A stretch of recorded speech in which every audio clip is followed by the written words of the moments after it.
Hey, what's going on? Good evening, everybody. Here to talk about not the whole show, just snippets of tonight's Raw. Monday, September 17th. Well, technically it's the 18th now, but Monday, September 18th edition of Monday Night Raw. We're just coming off Night of the Champions, which I don't know if it was a good pay-per-view or not. I heard things. I actually started watching it, but something came about. I couldn't see it. But this Raw, tonight's Raw was pretty damn good.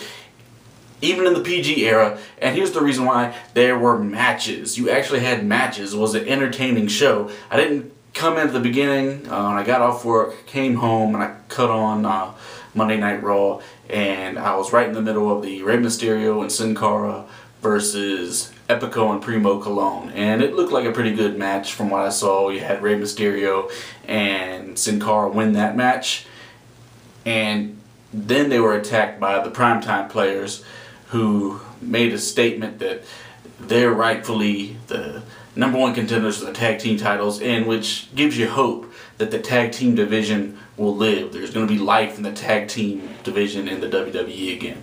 And that's pretty awesome, because in terms of tag teams, you got, well, as of last night, Kane and Daniel Bryan had the tag titles, but you got teams like Sin Cara and Rey Mysterio, the Usos, and the Colóns, not to mention the primetime players, if I didn't mention them already. Yeah, it could be an exciting tag team division. And I'll get more on Daniel Bryan and Kane later. Then you had a match that consisted of Brodus Clay against Heath Slater. It's whatever. But Antonio Cesaro was doing commentary with Michael Cole and JBL, who's filling in with Jerry Lawler, and you had Jim Ross doing commentary tonight. But anyway, you had Antonio Cesaro sitting talking about Brodus Clay and a potential feud going there. I like that Antonio Cesaro has the U.S. title.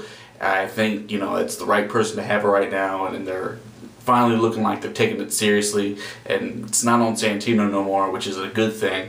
And now, you know, I can't wait to see where they go with the Antonio Cesaro feud with Brodus Clay, and they're starting to take Brodus Clay more seriously now. Yes, he's still doing the dancing thing with the girls dancing with him, and they got to get rid of the kids. The kids is too much like the Junkyard Dog had back in the 80s when they bring in the kids and they dance around and whatnot. But yeah, you're starting to get a little serious with Brodus Clay now. And with him and Antonio Cesaro, I think that'll be a good, you know, feud. And not to mention, throw Tyson Kidd in the mix. They had a clip of what happened on SmackDown this past Friday. And, you know, Tyson Kidd's another guy I would like to see get a nice push in the U.S. title division.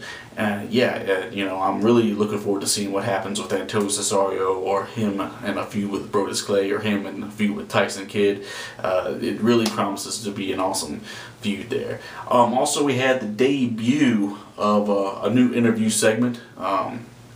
Just like Piper's Pit, just like Chris Jericho's highlight reel, you have The Miz TV, I think that's what he called it. His special guest tonight was Booker T, and this was a slow segment. The Miz had MVP's old MVP lounge set in the ring with the nice leather chairs and couches and whatnot.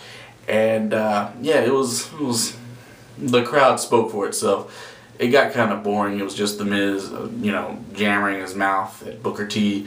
And even JBL acknowledged the crowd, calling the show segment boring. And then that's when Booker T grabbed the mic and introduced Ryback. And the Ryback came in there and destroyed the set, lifted up the couch, just lifted up this big ass couch and chucked it at The Miz. But yeah, he was just throwing everything. It was pretty funny. It got pretty silly. I don't want to see Ryback in an Intercontinental storyline now. Yes, he needs a push, but I just don't see him with the Intercontinental title. I don't want to see that yet. He's still got more dudes to go against, other than people like Heath Slater and Kurt Hawkins. You know, yes, push Ryback, but damn it, put him up against Brodus, or put him up against Prince Albert or something like that. I don't think he's ready for that Intercontinental title. He's not that guy. And then you had Ryback later with his Feed Me More, talking to Jared from Subway. Apparently, you know, WWE's doing the whole breast cancer thing now, and they're also celebrating Subway's birthday.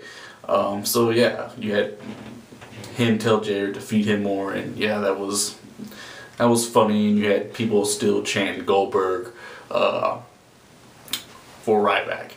Anyway, yeah, Dolph Ziggler just beat the hell out of Santino, and all those fans out there, including me, are now, you know, hey look, we've seen this for a long time. Dolph Ziggler is the man now.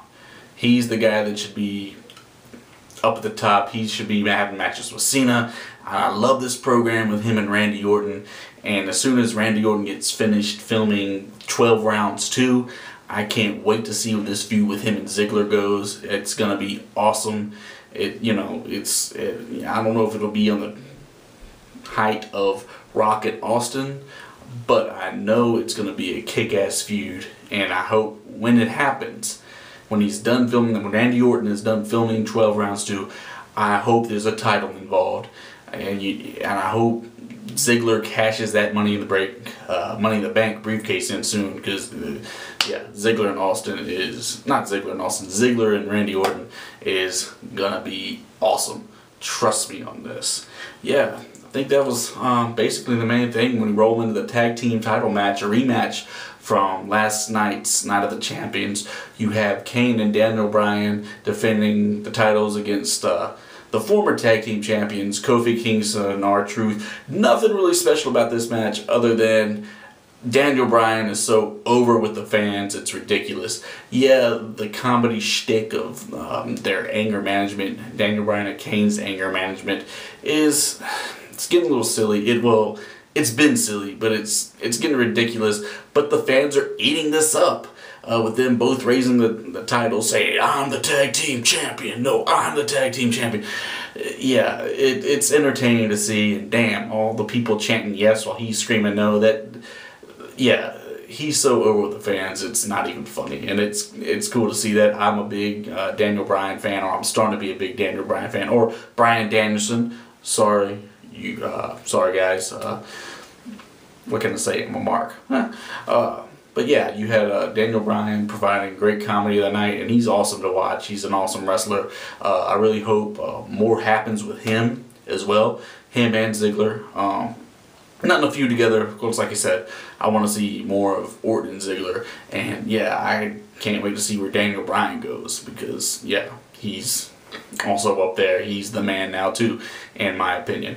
You also saw a nice match, but it got kind of quiet with the crowd between the returning Wade Barrett and a guy I hadn't seen on Raw in a long time, Justin Gabriel. The match was a good match, nothing special. It was a nice showcase between the two of them. Basically, we're just pushing Wade Barrett right now. That's all that was. Then you had your main event. But actually, before you got there, I didn't realize that Damien Sandow was Idol Stevens. Remember him? No? Well, anyway, there was a guy, Idol Stevens, an OVW, look it up on YouTube. He was like this, had this ladies' man character. Then he went to SmackDown, actually teaming up with the guy, Casey James, I believe. They had a short-lived tag team feud with Brian Kendrick and Paul London. Didn't last very long. They didn't last very long. But I didn't realize that, yeah, Damien Sandow was Idol Stevens.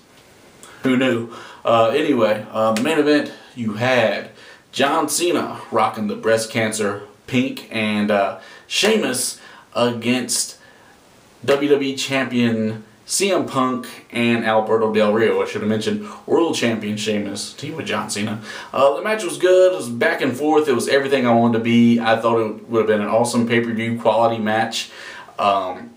Hit this one spot where Alberto Del Rio super kicked the hell out of Sheamus. I've never seen him do that, and I thought that was pretty cool. And of course later on, Sheamus kicked the hell out of Alberto Del Rio. But apparently last night, Night of Champions, there was a controversial finish where Cena won the title, then the ref reversed it, and then the match started again, and Punk got the title. So you had that going through the whole match, and yeah, the end of this match was pretty controversial too. You had, let's see if I can remember this. Basically, yeah, Alberto Del Rio got bro kicked from hell then Punk, fuck, I don't remember what Punk did, but anyway, it resulted in Punk turning around and getting the FU by Cena.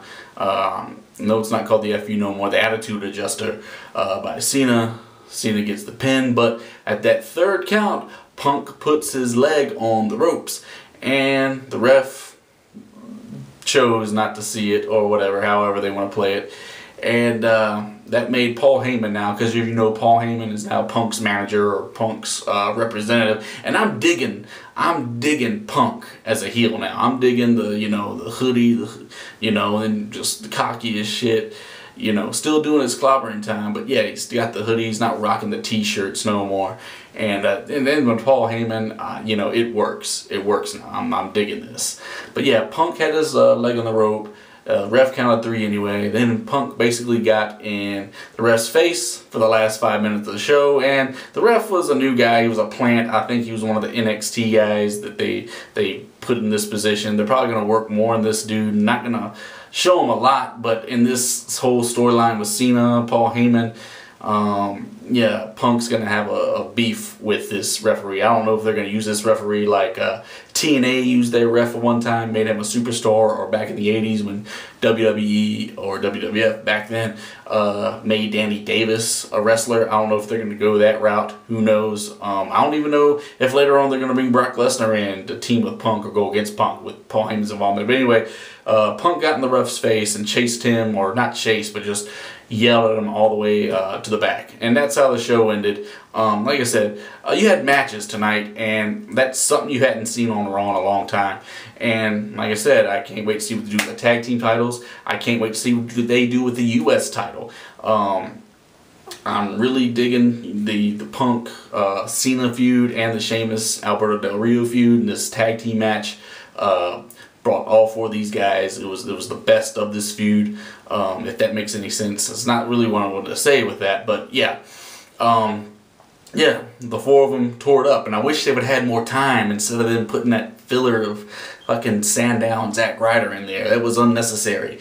You didn't need that. I mean, it was good to see another match, but damn, you had this motherload of a main event on Raw tonight, and they shortened it down to 15 minutes. Yeah, it should have been longer. I would have liked to see this as a pay-per-view match. It would have been an awesome pay-per-view match. Yeah. And even though we're in the PG era of WWE, they pulled out an awesome show, and hopefully they can keep this going. But I doubt it. Who knows? Anyway, that was my thoughts on tonight's Raw. What did you guys think? If you watched this video, if not, comment about what you thought of tonight's Raw. And yeah, that's all I got for you. Till next time, folks. Night.